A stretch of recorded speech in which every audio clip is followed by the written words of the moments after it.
Hey everyone, it's Arcano here, by myself. We're gonna do, or I guess I should say, I'm gonna do something a little different with this show, and we're gonna introduce this new, small little podcast called Monocle Reviews. And why are they called Monocle Reviews? Because I'm the only eye here, and it's literally just me. No one else went to go see this movie. I didn't really expect them to. I'm just here to talk about it. Tell you guys what I think about it really quick, so you can choose, let me go see it, let me not go see it. And the movie I'm going to be talking about is Crystal Fairy and the Magical Cactus, or the Mystic Cactus, something like that. Let's roll the trailer. This is Champa. I live with him. We live together. Yeah. This is Crystal Fairy. Your name is, sorry? Crystal Fairy. This is the perfect thing in my life right now, like to do this, to do mescaline. So your brothers are gonna take it too? Yeah, I think so. We'll have a psychoactive voyage. Yeah. Hello, that was Crystal Fairy. The crazy dancing girl? How did she get my phone number? You gave it to her, man. Welcome to the group, Crystal Fairy. Thank you. So happy there's nobody in my place instead of me. Do you think this is gonna be crazy to have her with us the whole time? Like, who is she? She's like part of us, you know? She's not part of me, man. So basic plot of the film is, it's Michael Cera being the Michael Cera you saw in This Is the End, but not as crazy and over the top. But he's still just this kid who doesn't really have a job, or doesn't seem to have a job, and he's just doing coke and all sorts of different drugs, and that's kind of his whole goal in life. He just wants to travel the world doing drugs, and that's it. Just experiencing nature and such, and drugs, basically drugs. He goes to Chile in order to do this cactus drug called San Pedro. And he has a roommate. They're going to go on this trip to the beach, the mountains on the outskirts of Chile. And when they get there, they're going to do that San Pedro drug, the cactus drug. The beginning of the film starts out with him at a party. He's all coked out. He's not really crazy, but he's out of it. And he sees this hippie chick who's calling herself Crystal Fairy. And he's embarrassing her, just looking at her. He thinks she's embarrassing herself. He decides, let me intervene and get her out of here. And when that happens, they kind of start talking. One thing leads to another. They exchange numbers. Or at least he gives her his number. And he tells her, hey, you should come with us on this trip that we're going to take tomorrow morning. And she totally agrees. Next morning, has no real memory about it. And when they're getting ready to go, he keeps getting these phone calls. And who else is it but Crystal Fairy? His friend and his friend's younger brothers, two of them, not wanting to just kind of leave her alone when she's on their way to meet them. And she's American, she doesn't know much Spanish. She doesn't really know Chile that much. So they kind of feel bad, and they don't want anything to happen to her because of them. So they decide, let's take her with us.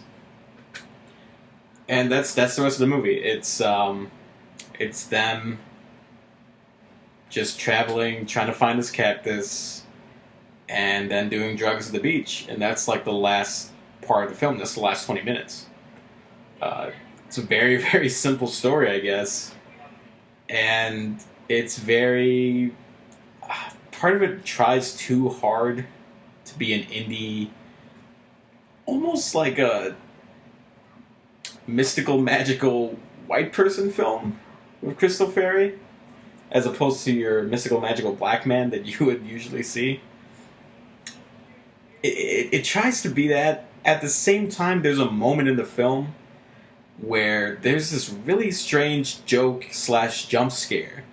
And when that happened, I realized, like, oh man, this movie's self-aware. It knows it's kind of being exaggerated and over the top and very strange, as opposed to it's trying to be something more than it is, and we're not interpreting it well. No, it knows it's being a kind of goofy, strange movie. And I gotta admit, Michael Cera, he is a little bit like Michael Cera, but he does do a good job. And his character is humorous, being he's basically playing the guy that we would all be if there was this crazy hippie chick hanging around with us. He feels embarrassed all the time. He kind of just wants her to leave while everyone's dealing with her and just being like, oh, come on, man, she's not that bad. He's kind of treating her like Michael treats Toby on The Office, but not as mean. But you can tell he's like, I wish you weren't here. And, I mean, how would you feel if there was this hippie chick who's always trying to heal everything and telling you not to eat junk food, putting crystals in your drinks because it's going to cleanse you, walking around with her bush out, all this different stuff. So he plays it well. He's just this asshole who he really just wants to go do the drugs. And that's his whole goal. And Crystal Fairy's kind of just getting in the way. But he's also feeling embarrassed because of her. And I think he actually plays it really well. The girl who plays Crystal Fairy, oh man, should have had it queued up. Technical difficulties over here at the Four Eyes Filmcast studio. But she does a pretty good job as well, because it's played very realistically. I've had encounters with people like this, and it's spot on. It's spot on how they would act. She's acting the same way. She's played by Gabby Hoffman, who you may remember from Uncle Buck or Field of Dreams, being the little girl in both of those films, and now she's all grown up. But she plays it very well. If you watched our trailer reactions by any chance, you might remember a trailer for a movie called Magic Magic with Michael Cera. This is from the same director. And you know what? I kind of like his direction. The whole movie deals with drugs, and when they do take drugs, there are very subtle moments to indicate that they're on a trip. And it's not over the top. You don't see walls melting. There's not a bunch of different, like, crazy colors or things moving all over the screen. It's done really subtly, where maybe one certain color will get darker, the background will get lighter, certain textures are the same in the background. He does these things that are actually pretty cool to show that they're high right now. And it's kind of impressive camera work, too. I like it. And everything feels natural. All the main actors, Michael Cera and the girl I just mentioned, Gabby Hoffman, they're the only two, like, Americans in the film, while everyone else is Chilean. And both the Chilean actors and the Americans feel completely natural. They just feel like regular people. They're both doing good. They're all doing a good job. Gabby Hoffman especially, because her character is just so believable. She doesn't seem over the top or unrealistic as a person. You've seen people like her. Same for Michael Cera. You've seen assholes like him. My problem with the movie is that, one, it at some points is way too long.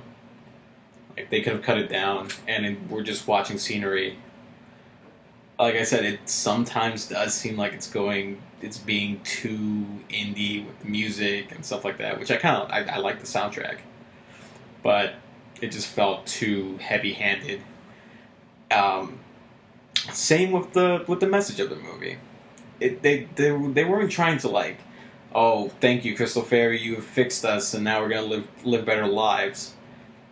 But she's still kind of the main focus, and I didn't really buy her being this magical, mystical fairy, given her name. It just did. That's the only part that didn't really seem natural for me. Like, the resolve at the end of the movie, there's not really any conflict. Like, there's no conflict in the film that's like, oh, I wonder what's going to happen next. No, it's kind of just like a slice of life film. But the resolve at the end of the movie didn't really feel that believable. But maybe it did. I don't know. A lot of it has to do with drugs. Me never taking them, I'm not sure. But I still enjoyed some of it. It was pretty funny throughout the entire thing, whether it's subtle dialogue or visual jokes. And all the acting is top notch. The directing is good. You have these beautiful landscapes that are being used to their full potential. That being said, I can't recommend it to everyone. It's a very niche audience. If you are hearing what I'm saying and you're thinking I might like this, you're probably the audience for it. And if you're the audience I was in, who was like, that was a waste of time, why the hell did I see that shit, you're not gonna like this. I'd say give it a try if it's on Netflix, or if by any chance you get passes for it. But it's definitely not worth going to see in the theaters. There's no reason to go rush out to see it. Still, it's enjoyable for what it is. And because of that, I'm going to give it 2 eyes out of 4. Alright, well, tell me what you guys thought about this new review we're doing. This is going to be very seldom. It's not going to be for the next few reviews we do. Mainly it's going to be for smaller films. And it might be me, it might be Jeff, Jeremiah, who knows. So, give us your feedback, please, and take care. Maybe we should break the ice with talking about, maybe what we're afraid of. Hopelessness, uncertainty. Yeah, I don't know, the ocean and, like, sharks. Seems like maybe you're just afraid of being honest and opening up. Yeah, I really am actually just afraid of sharks, though. Walking down your street.